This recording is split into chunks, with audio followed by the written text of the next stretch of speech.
आत्मा का जिससे विस्तार हो ऐसी पूजा, ऐसा ध्यान, ऐसी उपासना, ऐसा स्तवन, ऐसी दान यज्ञ, जिससे हमारी आत्मा का विकास हो।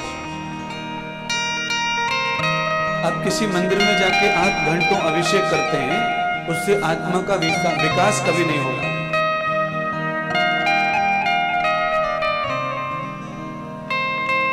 क्योंकि अभिषेक जो है वो बुद्धि से किया जाता है, और बुद्धि जो है हानि और लाभ दोनों कराती है। बुद्धि का काम है संसार की व्यवस्थाओं को देखना। परमात्मा ने हमारे शरीर में 2 यंत्र लगाए हैं। एक है हमारे शरीर में यंत्र है, उसका नाम है हृदय, और एक है अक्ल। हमारी आपकी मुश्किल क्या है? जिस यंत्र से संसार करना चाहिए उससे परमार्थ कर रहे हैं, और जिससे भगवान परमार्थ करना चाहिए उससे संसार कर रहे हैं। बुद्धि को भगवान में लगाते हैं और दिल संसार में लगाते हैं। शास्त्र ना बोलता है वेदामृतम आत्मसासम देवश्रुति आत्मज्ञान। भगवान कहते हैं जो हृदय है वह है संसार के लिए है ही नहीं, तो उसे लगाते क्यों? और ये जो बुद्धि, ये मेरे लिए नहीं है, इसे मुझ में क्यों लगाते हो? जिसके लिए जो मिला है उसे वहां लगाएं। कभी कभी क्या होता है, आपने दिल परिवार में लगा दिया और परिवार वालों ने जरा नाराज कर दिया, आपकी नहीं सुनी, तो फिर आप ओटे पर आकर, चबूतरे पे बाहर आकर मुंह फुलाकर बैठ जाते हैं। और फिर कोई आपको चाहने वाला गुजरता है, वहां से पूछता है भाई क्या हुआ? और कुछ नहीं पूछो, दिल टूट गया। आज तक कैसे टूट गया? क्या घर वालों ने दिल तोड़ दिया?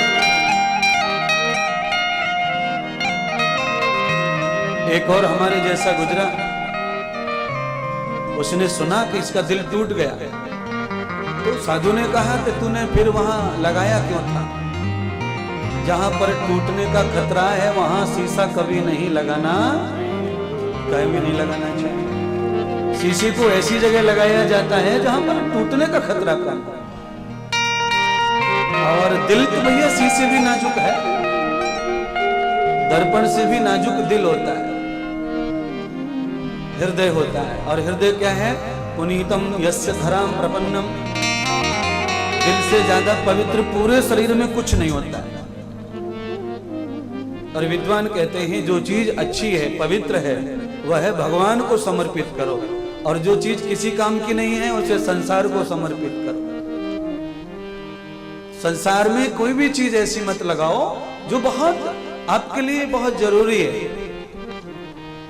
क्यों?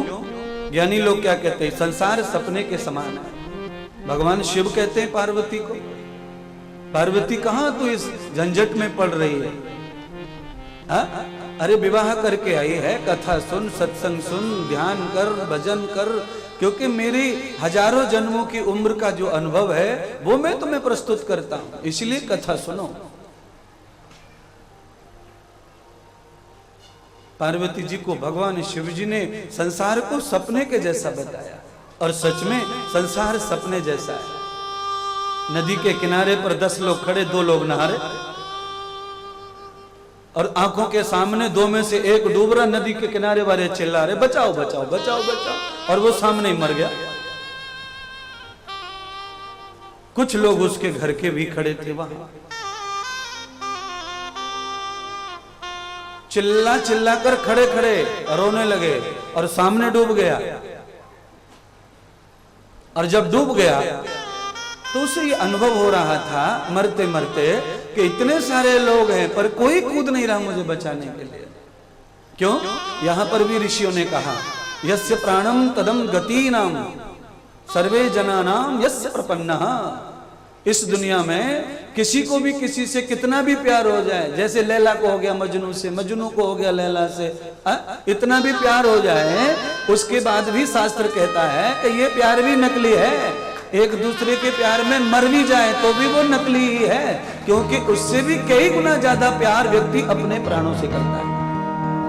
अपने प्राणों से ज्यादा प्यार इस जगत में किसी को किसी से नहीं है। सामने बेटा डूब रहा, पत्नी के सामने पति डूब रहा, चिल्लाने से थोड़ी बचेगा, कूदना पड़ेगा, निकालना पड़ेगा। पर तैरना आए तो कूदे। पत्नी क्या करेगी? चिल्ला रही, मर गया, रो लेगी, बस खत्म हो जाएगा विषय। इसीलिए भगवान ने कहा हृदय को परमार्थ में, परमात्मा में, सद्गुरु में लगाओ और ये बुद्धि को संसार में लगाओ, तब तुम्हारी संसार भी अच्छा होगा और परमार्थ भी अच्छा होगा। उल्टा हो गया है, दिल लगा दिया है पाखंडियों के ऊपर और बुद्धि लगा दिया भगवान के ऊपर। पूछते घूमते घर घर, भाई बताओ महाराज भगवान कैसे मिलेगा, कुछ ज्ञान दो, भगवान का ज्ञान दो। अरे बाबड़ो, भगवान का ज्ञान थोड़ी दिया जाता है। ज्ञान तो बुद्धि का विषय है, हृदय का विषय नहीं है। बुद्धि में चाहे जितना ज्ञान भर लो, भगवान का स्वभाव समझ में नहीं आएगा, भगवान के गुण समझ में नहीं आएंगे, भगवान की रीत समझ में नहीं आएगी। क्यों? दो चीज के लिए फिर से वापस याद रखो, आज के बाद में जरूर बदलो। गुरु पुण्यों के निमित्त गुरु ज्ञान मिलता है, तो उस ज्ञान को बुद्धि में लेकर के बदलाव लाना। आज हृदय को कहाँ लगाना है? भगवान में। और बुद्धि को कहाँ लगाना है? संसार में।